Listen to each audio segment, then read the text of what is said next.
Charles Kickham once wrote a book called Knock na Gao. In that story about rural life, one of its characters, Matt the Thrasher, is competing in the local sports, and when asked for his motivation to win, he replied that it was for the credit of the little village. Ironically, in the early days of the GAA's history, the inter-county All-Ireland finals were played out mainly between clubs, and this practice continued almost up to the 1920s. In the 1900 All-Ireland home final, which had been delayed until September 1902, Tuam Cruagers refused to pick any of the Dunmore McHale's players and paid the price by failing to a Tipperary team who scored 220 to Tuam's lone point. Nearly 70 years later, another competition adopted the same motto, for the credit of the little village. This was the GAA's All-Ireland Club Championships, and the man who spearheaded the idea came from Dunmore. His name is Bertie Coleman.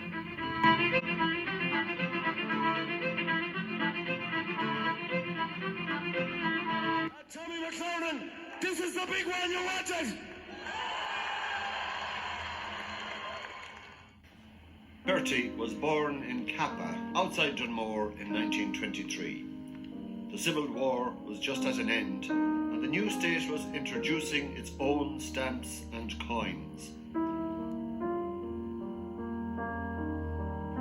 From his early years, he became passionately interested in football, and despite growing up in the days of the economic war with Britain, there was always time for playing the game.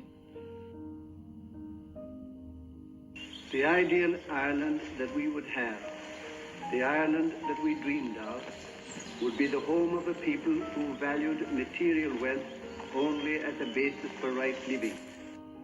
Along with his brother Paddy, he cycled into Tuam to the Christian Brothers and was one of the leading lights on the 1941 CBS senior team.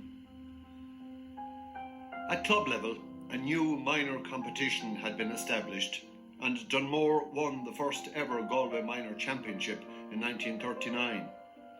Bertie was on the 1940 Dunmore minor team that also claimed the county title and went on to 3 in a row in 1941, only to have the title taken off them for playing an illegal player.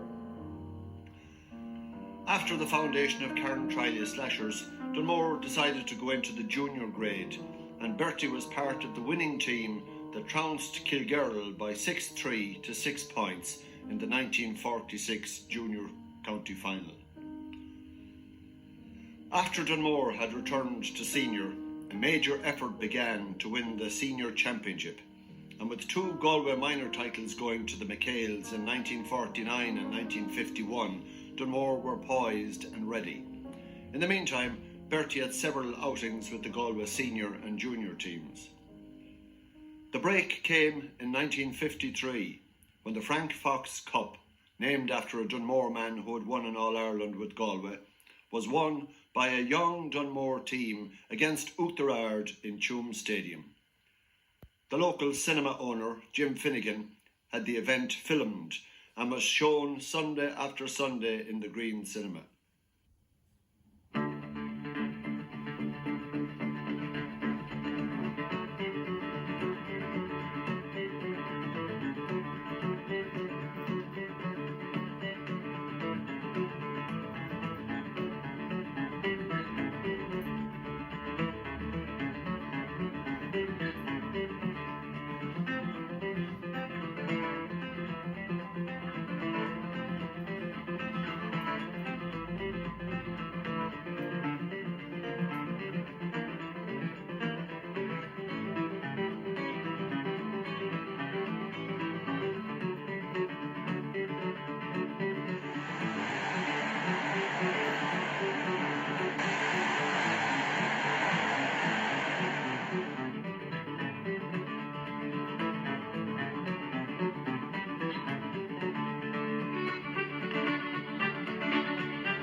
young lad with the cap at the bottom right of the film, went on to win 3 All-Ireland medals with Galway and 5 county championships with Dunmore. His name is Seamus Leedon. Back in the mid-1950s, Dunmore had another obsession, and that was drama. Bertie was heavily involved in this as well, and Margaret Welsh takes up the story. Bertie really was the person who organised all the plays for us anyway, for the Dunmore Dramatic Society that I was in. And the first one, the really serious one that we did was The Righteous Are Bold. And he got everything ready. He got the books, and we had to find a venue to practice, and he got all sorts of places for us to practice, but from empty houses that people gave us to anywhere. But anyway, eventually, after a year, we got it together.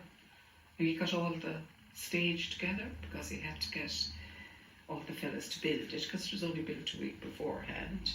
And we had to improvise with lighting and sound effects, and he got a whole team of people in. He got everything together for us, he that organised everything. And we put on The Righteous Are Bold. And it was a great success. We terrified everybody in the parish with it, I think. They all said we did anyway. But it was a great success. And we had it on, I think, for 2 nights as far as I remember. And then, of course, we had the usual raffle. And all the tickets had to be sold because it was money we had to make, because the GA was in debt and they owed a lot of money. This was for the GA? It was for the GA. For the GA. And they wouldn't even get a car to hire to bring them to matches at that time. They were really in debt. So this was to put them in the struggling seat again, that they could pay their debts and start all over again. But anyway, we did very well. And then we were so good that they decided we'd go to a drama festival with it. And everybody was enthusiastic at this stage, so we went to a drama festival in Ballinrobe. And it was their first drama festival, and they were terribly nervous, but they weren't half as nervous as we were going to. We didn't know anything about lighting or sound effects or anything. And they helped us out and all of that. And we put on the play, and it was a great success. And then Bertie had organised that we'd go out to Inishbaffin, out to Father Charlie O'Malley. He was out there in the parish, that we put on the play out there, and that the lads in the football team would play the team out in Inishbaffin at the same time. So we set sail for there, and we put on the play, which was a great success. And it was kind of rough the day we were supposed to come back, so we had to stay another night. We had to put on another play that we had to resurrect out of our heads. And it's still worse, the weather was getting. But a lot of the group were teachers and had keys of schools and everything. They were terrified they'd lose their jobs, and we had to go home. So anyway, and eventually Father Charlie got a boat for us, and he came out with us himself. None of the islanders would, and whoever he got to row us out, and out we came from Inishbaffin to Cleggan. I don't know how the whole lot of us were drowned, but we weren't. And we arrived anyway, and we come back to Dunmore. It was full of excitement to see we had won down at Ballinrobe, and we got into the All-Ireland, and we weren't there, and there was, where were we, and there was all splashed across the paper how we were marooned out on an island, and photographs of Bertie and so on. And of course, we hadn't sent away any performing rights or anything like that, because we had no money. And the next thing, they came down on us like a ton of bricks, and we owed them so much money, and we were put into jail, we thought, and we didn't pay it, and we had to put on another play awful fast in the cinema. I think it was Katie Roach we put on, to earn enough money to send off to the Performing Rights Societies. But Bertie organised it all, and he was really the man that was the producer. And every time we had a play, he'd say, you better pick it fast, and he'd have the posters out, and we wouldn't even have the first act ready. And we'd be fighting with him and arguing with him and everything, but he drove us, and it was he that was the one with all of the plays.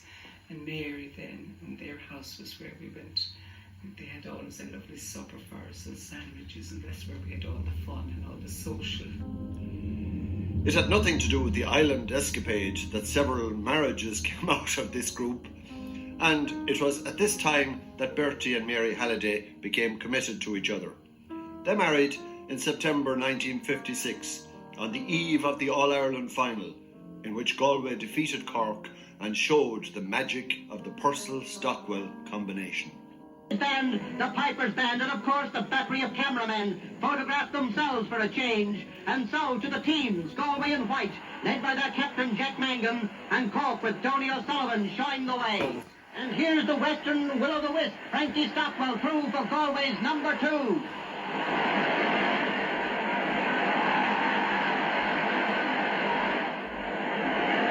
Frankie Stockwell and a Galway goal. To the lively, sprightly Sean Purcell, and here he comes on one of his solo runs, chased by Dennis Bernard.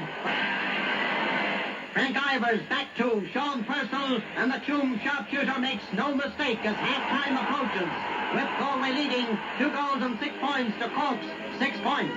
And there's somebody in a hurry, maybe heading to these satisfied customers.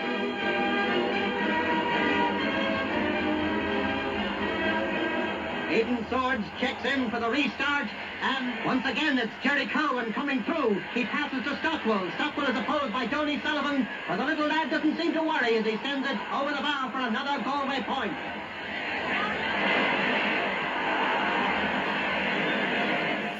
Jackie Coyle, and a point for Galway. Frank Ivers, and yet another point. And perhaps the danger has gone for Galway. Yes, perhaps. Neil Fitzgerald leads an attack, slips the ball to Toots Keller, and it sizzles to the top of the net. But back comes Coyle and relieves the situation for the Westerners. Oh, those fingers. With 6 minutes to go. Sean Purcell's free hits the upright, comes back into the parallelogram, and Paddy Tyers clears. Yes, time ticking away, and Galway going further ahead. And so, at the final whistle, Galway 2-13, Cork 3-7. The crowd cheering their heroes off. The crowd going home happy and satisfied. But truly, the happiest man in Cork Park, Galway's captain, Jack Mangan, with the Sam Maguire Cup received from Seamus McFerrin. After Dunmore's win in the 1953 final, they fell to Tuam Stars in 1954. And for the rest of the decade, the McHales had to play second fiddle to their most impressive neighbours. At that time, there was an attempt to start up an All-Ireland Club Championship, but despite several enthralling matches between Tuam Stars and St Vincent's of Dublin, the project never took off. Meanwhile, Bertie had become secretary of the McHales after 1953, a post which he held for the next 26 years, the most productive years of the club's history. In the early 1960s, Dunmore at last broke the stranglehold of Tuam Stars on the county championship. The McHales won the Frank Fox Cup no less than 5 times in this decade, and Bertie was involved with all of these teams.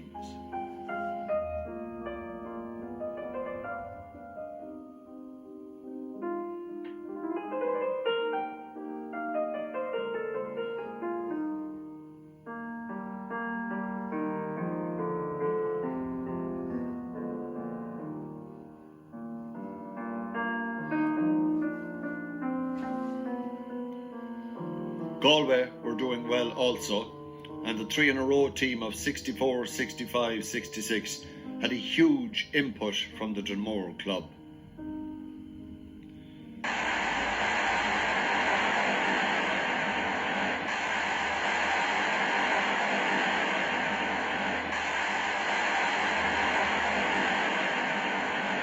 Succeeds, but the ball breaks down. It goes back to Matty. Matty going through with the ball. Tipped it now to Seamus Layden. Layden going through. Takes a shot. And it's a goal. Ball broke from me and I'm off the ground having what I considered being foul seconds before that. But the ball came back my way and I stuck a left hand out and grabbed it. Got up and hopped the ball and found my Layden running in front of me and roaring for the ball. and he took it on the run and he shot just over Cullity's hands into the net, and with the kick out the full-time whistle, and it broke the hearts of the Kerrymen, because even Mick O'Connell said to me afterwards, I think if he kept playing as in the 60s, we'd never have won any All-Ireland in the end of the 60s. To Jimmy Duggan, the Pat Donlan, on his own 50, now 60, about to be 70, and then he drop kicks it away up the field. Run back for it is Jack Quinn. Jack Quinn about 35 yards out from the Meath goal, sends it upfield, but Pat Donlan is there again, 70 yards out from the Meath goal, 60 yards out from it, 50, 40, 30, and he tipped it into John Keenan. John Keenan on the 21, the shot is high and it's over the bar. A point. Red going the wrong way, still tipping the ball around, gets it back to Paddy McDonagh, to John Keenan. John Keenan from 50 yards out, high and over the bar, another point. And this free will be taken by Martin Newell, just short of 70 yards out from the Meath goal. On the ground, Galway playing a lot of ground football today. Up now to Seamus Layden, going up along the left wing. West Fire is after him, Seamus is still going up. He's lost the ball, now but he gets it into the centre. Paddy McDonagh with it now on the 14-yard line, fisted high, and a point. Now comes the ball into the centre of the field. The referee is calling for the ball, and Galway are All-Ireland champions.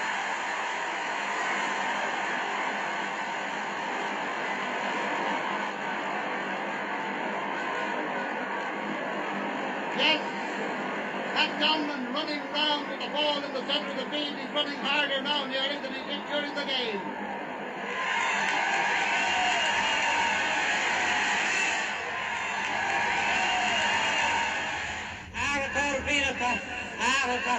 agus a cordénig. It's more an honour agus an privilege domsa. Behama hasso an seo. Eg Paul Creed na Hearn ar son Fern na Galway. With Dunmore doing so well, Bertie revived the idea that there should be an All-Ireland Club Championship, but it was not all plain sailing. Dunmore Bertie had a great team during the 60s, and we had 6 lads that won All-Ireland medals. You had Jack Mahan, you had John Donnell and Pat Donlan, and the 2 Keenans, and then Seamus Layden. And we felt that winning a county championship wasn't the end that we would like. So we wanted to further it on. But we got it passed at the county board meeting, and they passed it on to the Connacht Council. So we went to the Connacht Council, and the Connacht Council turned us down. Why? Because they said it would interfere with the games, club games, and they didn't think it would be a success, and they also didn't think that it wouldn't bring many people to a game. So we failed there the following year, and we got it passed again. And we then went to the Connacht Council again, and we asked them, look, will ye allow us, after the turning is down, will ye allow us to run it on our own? And Dr. Donald Keenan was the chairman of the Connacht Council, and he said, yes, provided it's not going to cost the Connacht Council any money, and don't come back to us looking for money. So we said, yeah. Brendan Esther was with me at the Connacht Council, and Jimmy Halden. Will you give us permission to run a competition on our own as an All-Ireland? And Dr. Keenan said, we will. So really, he had got official permission from the Connacht Council to organise an unofficial competition. So it was on that basis that Dunmore, who were Connacht champions, contacted Munster, St. Nick's of Cork, that won it. And we agreed to play St. Nick's on the basis of home and away, and the aggregate would count as the winners, you see. But we played them in Cork first, and they treated us very well. They returned to Dunmore and had a great weekend. And the result was that we won the football, and but they insisted that they won the singing. They always insist on that. We got the permission, so then we got to work on it, and I got in contact with Brian McAniff in Donegal. Now, Brian, the Ulster Council were already running a kind of an Ulster championship, a club championship, but it had got no further, and some councils didn't take part in it. So Brian said he would give us all the help he could, and that he would organise Ulster. So then I knew a man in Cork by the name of A.O. Toma, and I asked him, would he be interested in it? And the man said, he said, I will, he said. He said, what you have in mind? Well, I said, what we have planned here is that it would be, along with the club championship, to be kind of a social event. That we would go down on a weekend to meet the Cork players, have a dance, have a few drinks, enjoy ourselves, and not take anything too serious. And we did that. Now, we had arranged then a novel idea. We agreed between Éire Tuma, Brian McAniff and ourselves that it would be a home and away thing, and the aggregates goal on the two games. So we made a draw, and we played St. Nicholas in Cork, and they came up to Tuam to play us. And on the aggregate score, we won, I think, by 4 or 5 points. So then we had to play Ballyshannon, who were the Ulster champions. They hadn't played a competition in Leinster on that year, but the winners in Ulster were St. Joseph's, a combination of Ballyshannon and Bundoran. And the prime agent and organiser in that team was one Brian McAniff. Brian McAniff had done his own work down there and had a great job done, so he came up with St. Joseph's and Ballyshannon. Now, they had a very formidable team. They had 6 grade with a couple lads on it, you know. So like Porrick McShay, Mickey McClure, never forget his scoring the goal in Tuam. Brian McAniff himself. So they were very good team. So we played them down in Ballyshannon, and we had a grand social night with them. In Brian McAniff's Bundoran, they beat us by 6 points. So the final was arranged for Tuam on the 14th of September 1968. Mickey Loftus, the Mayo man who became president of the G afterwards, refereed the game. And we agreed to play them on a home and away basis over 2 games. And we went to play St. Joseph's, and we got a bit of a surprise because they were a much better team than we expected, and they beat us by 6 points. Ooh. And the return game then was the decider, and we played it in Tuam on a Saturday evening in September, and it was a thriller, of course. And in the last few minutes, they clinked a goal that decided it, and we were very disappointed because we felt we were going to win it. It was a huge crowd, so Ballyshannon came up to play us here, and after 15 minutes, we were leading by 6 points, and it was a draw match on the aggregate, so it was all to play for. It was a very high-profile game. So, unfortunately, Mickey McClure scored the goal that beat us with about 10 minutes to go, and they won the game. Now, Jimmy Halliday, who was involved all the way through with it, got Carroll's Limited Building Society to sponsor it and to give us a cup. So they gave us the Carroll's Cup, which I understand Brian McAniff still has today. Really? Yes. So the cup was presented to Brian McAniff in June on the 14th of September 1968. People who were at the match thought it was a thriller. In fact, years later, when I joined the county board, the secretary of the hurling board, Phil Murphy, who was a 100% hurling man, told me that the best game of football he ever saw was Dunmore McKay's playing St. Joseph's in the All-Ireland Club. And it was on a Saturday evening, he said. And he says, I went in to see the match instead of stacking the oats. And he said it rained for 3 weeks after, and we nearly lost the oats, and my father nearly threw me out. Now, there were about 10,000 people at that game. And the most important thing, I suppose, was that Mick Dunn of the Irish Press and Donald Carroll were there.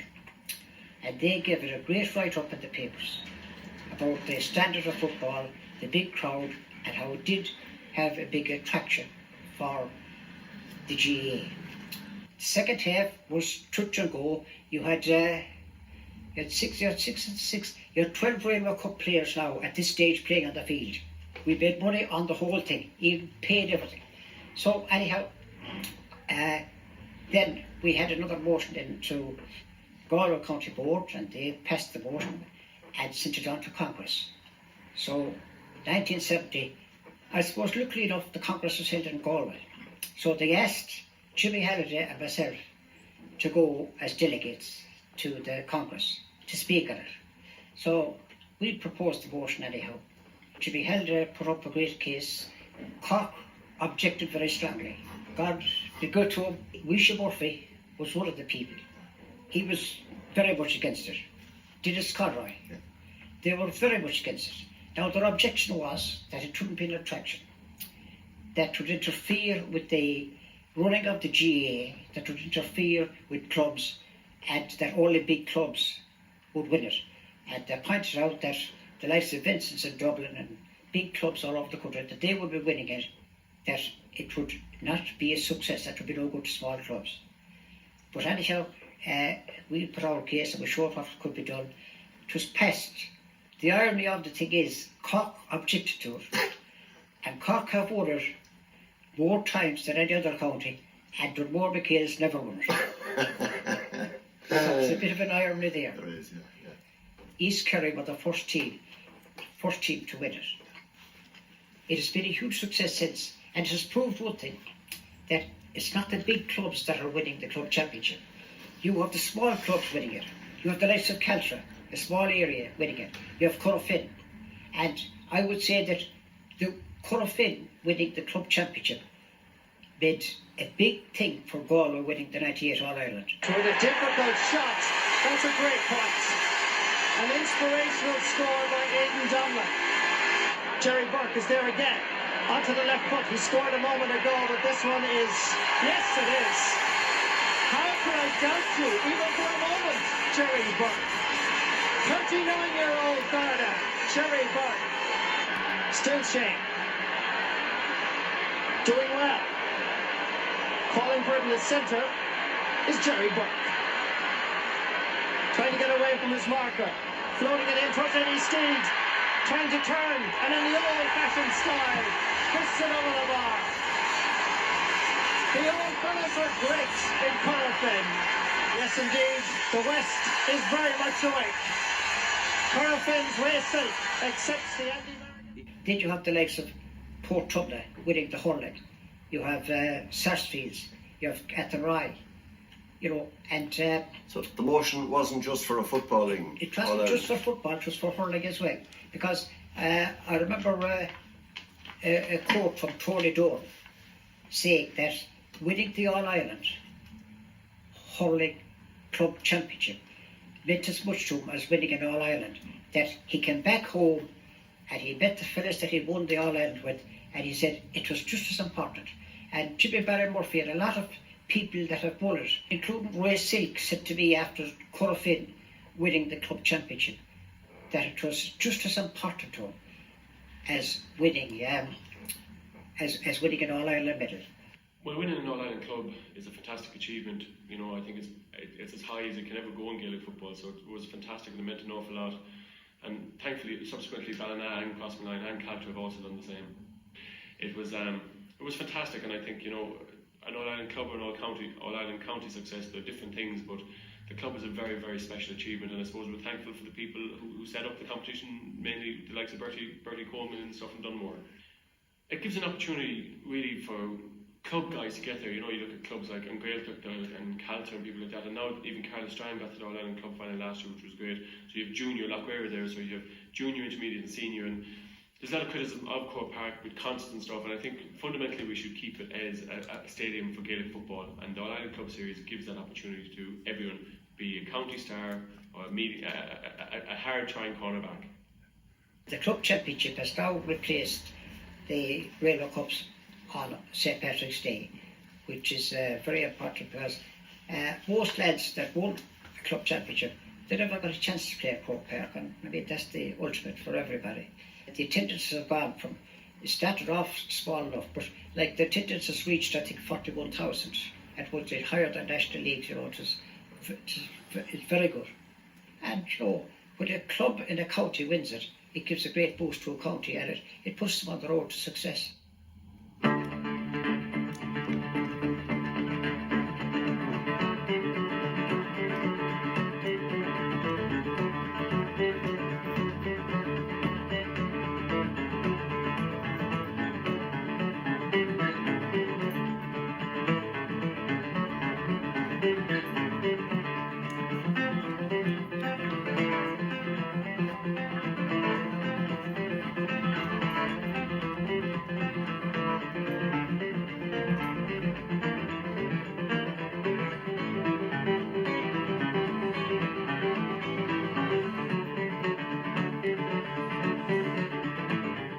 So you won 2 All-Ireland Club Championships. The weight has gone from strength to strength. It is great for a small, and most clubs are small rural clubs that have been taking part in it, and to win it, was something else. To even be part of it and see all the, the joy that was in the parishes after winning it.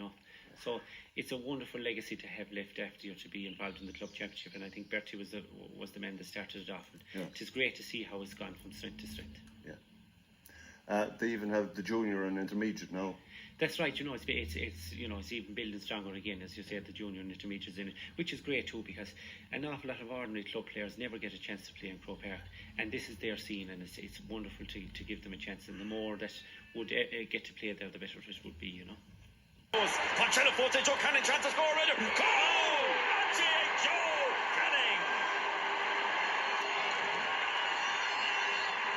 Well, Shannon Fogg will end him on lad show Emil Gachtina, Faker and Shaw. Now Rook Sharon Leroy, Faker and Lewis Atage, August Lena Love, yes, couldn't say. Ishtaxel Lian, Anna Cooler Father Shin, the Fortumna, August Anna Hossu Father, Cannon go reach, Garrett Chance to goal, Cool on the Forza, August a Fortune Niall Hayes, Joe Canning, Ian Tucher and Trin. Well, Joe Canning. And the country, the shock no made the Emma pass on to get for trust in the Carnoiga. August job simple, any him player for the Shin, again Niall Hayes, Cornish Doxel. Really, I'm just thrilled. And you're there in the Hall of Fame with 4 other great Galway clubs, the 5th Galway club to do it. Yeah, following Kiltormer, Athenry, Castlegar and Sarsfields. It's just, I'm so privileged to be manager of a team that's joined that Hall of Fame, and I'm just delighted with everybody associated with Portumna, and I'm just delighted for Galway hurling in general. 2 brothers with you on the team this afternoon, another one in the subs. 5 Cannings there involved with this team this afternoon. That's incredible, isn't it, from a family point of view? It is, but I mean, you always see that with club teams. We've other sets of brothers on the team there, and you see teams down through the years that had, the Coonies and Sarsfields and all the rest. When it comes to club, there's always, a big family bond there, and this team really is like a little family. We've worked really hard in that tough battle today coming up here. I'm hoarse now from shouting. But it's just unbelievable for a club team like us. A couple of years back, nobody would have, even in the wildest dreams, thought that we'd be here on St. Patrick's Day winning the Club All-Ireland. Special. It is. I mean, you can't surpass this, in your hurling career, really. This is the pinnacle for me. I'm 29 years of age, I'm pushing on. I'll give it another few years, all right, but I'm really, really happy to be involved with such a great bunch of players. Football champions Caltra continue. The Galway side's victory over on Giltuck yesterday finished off a remarkable season for a team made up of only 8 households. It's one of the top sporting stories of the year so far. And when the new All-Ireland Club Football champions arrived back in the Midlands this afternoon by train, several hundred fans from Caltra and all over Galway were there to greet them. Absolutely fantastic. It's a dream come true. The mountain has been climbed. We've been up on top of Mount Everest, and we've gone over the other side and seen what it's all about. Absolutely brilliant. We're delighted. You can see by the turnout that everyone is delighted. I'm sure for the remaining X amount of hours before we get to Caltra as such, it's going to be hectic stuff.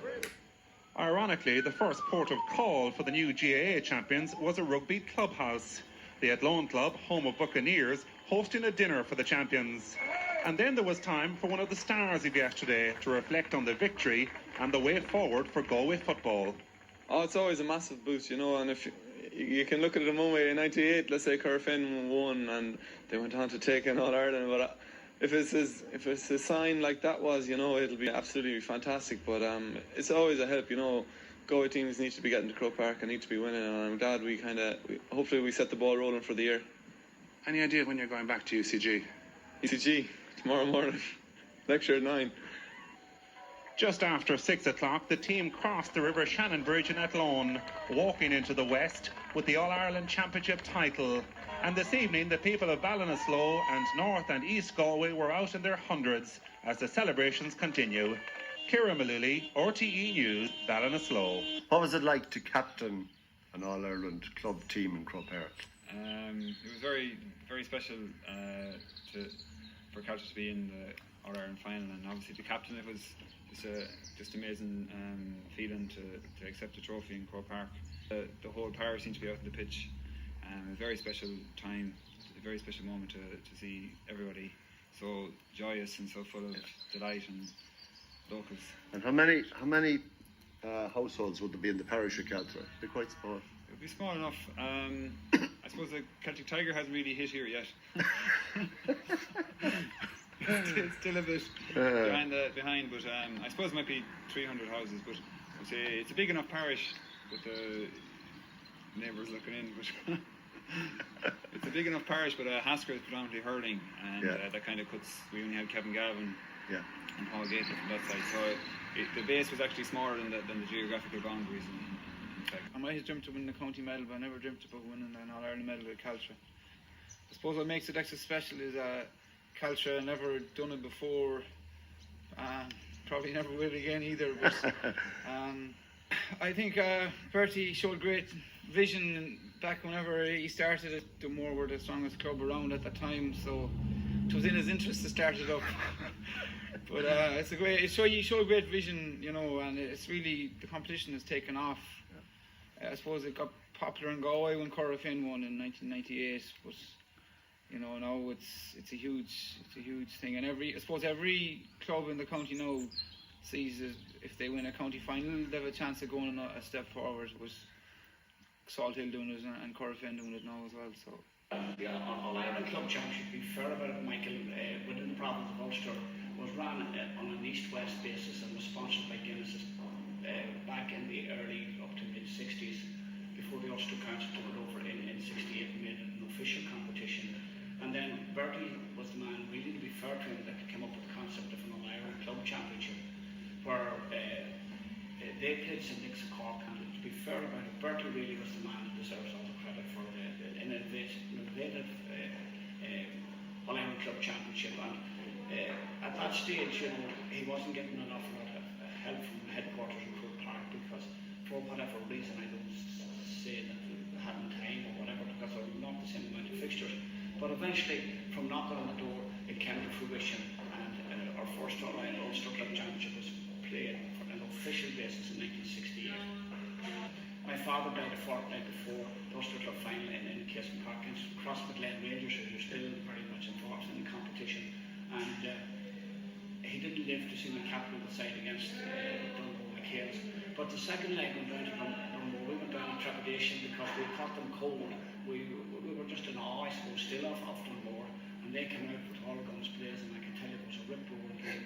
But we went toe-to-toe with them, and it was only a late goal that separated us, and then the late siege to the goal was looking Mickey McClune. Mickey McClune scored a goal in each game, but in saying that, he was well played by John Donlan on both occasions, but Mickey had a great eye for goal.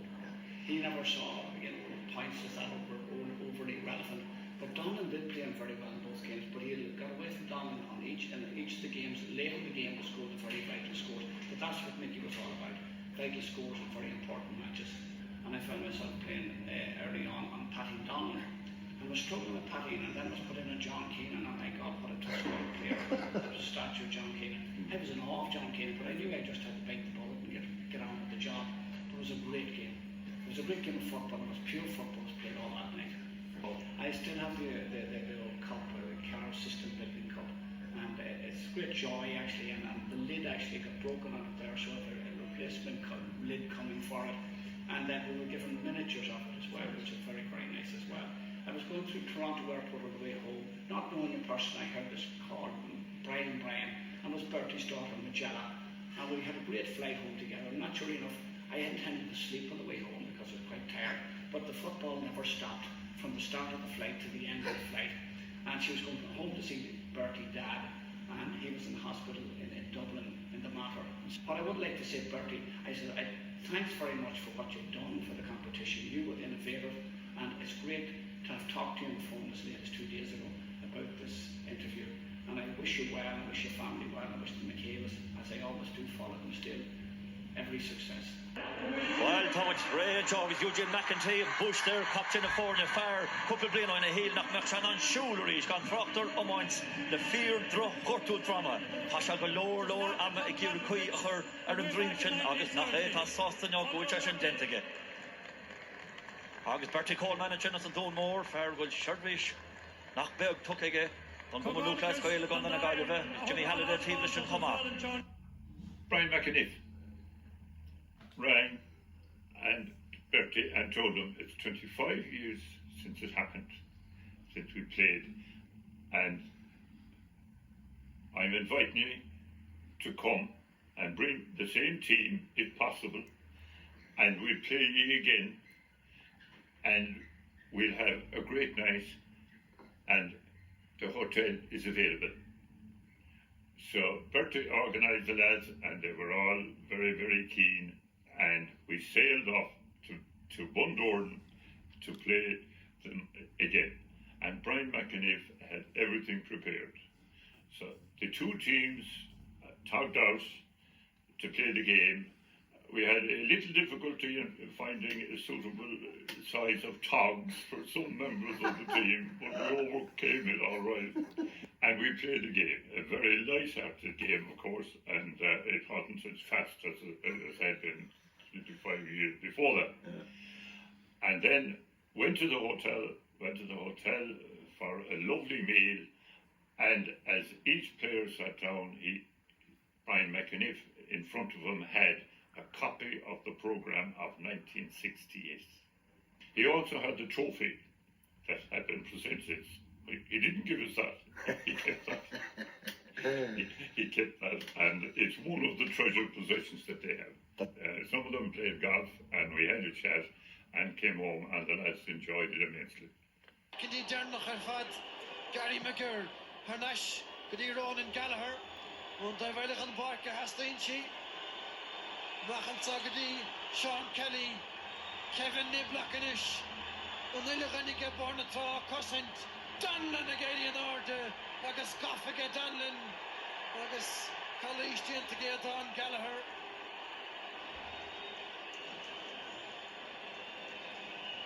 Well, Soren took about Danlan Agus Mara Sheridan Rimish and a Honig Stechanson. Who is she? Agus Tagan she a Malcolm. Arakash. Well, Tachar the Park, Anthony McDermott Nish, the Vorn the Tra, Agus Brian Gerry Fog in the Park. Nish Tachar Nom Dimmer Femmer Kinch of Trina with the Villa Nimmert, Achkach Nom with the Lead and Son in a Devlina, Kata Faka Darlish and Multower. Neil Fact Faka, Agus a shit, Vorn the Tra, Knuk Nakarach, Karaha in Aaron. Trev Aaron Club AIB Puertoco and Sutton Hona Agus Tá Gashkadientaka Gana Manistorona Danin Homa Kiena Halidar Noidik Nocha Head Ni Howligan Yuvmata Agus Katem or Lord and Naliv Partumnus na Kamoin Bornatra Agus Mara Sheridan and Son and Captain Sefel Agus Farvio Agus and saw Fernagali, Michael Dannon and Vertico, Spachonium the Jernach, Ronach, Björg Kasud, and Movar the Transa, Imerton Skolesh got out to get Finian Henley, Loyach the Hemrat Hanona. To Salted Nakara for two clubs from the Moon County to come here today and take home the trophies is a fantastic achievement.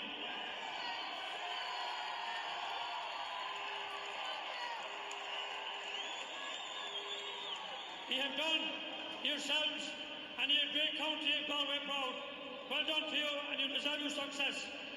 Also, I would like to thank the 33,000 patrons who came here today in the coldest St. Patrick's Day in 100 years. It just shows the spirit of the club is alive and well. Well done to you all. Finally, in association with our great sponsors, Allied Irish Banks, and with them pre-warming Mr. Eugene Sheehy, it gives me great pleasure in calling the runner, our captain, Bohun the Traw, Club the Carlock,